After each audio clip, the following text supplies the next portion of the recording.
This is a review for the USB powered light pad. It's roughly 8 by 12 inches of area, lighted area for you to work with. You can see it's really thin and very lightweight.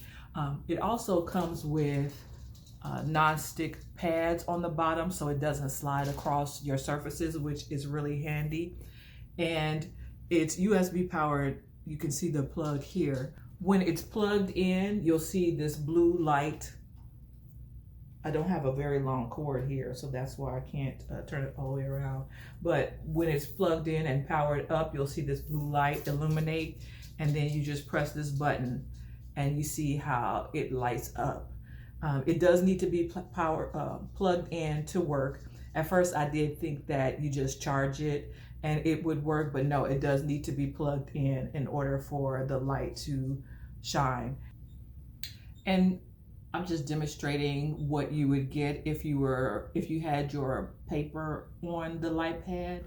This is a pretty thick piece of paper. It's for coloring, and it's actually a calendar, so you can see a little bit of that through it too. But this would be great for if you're tracing something or you just want to have a little bit more light on the project that you're working on. Because it's so lightweight, you can pretty much travel with it, take it anywhere.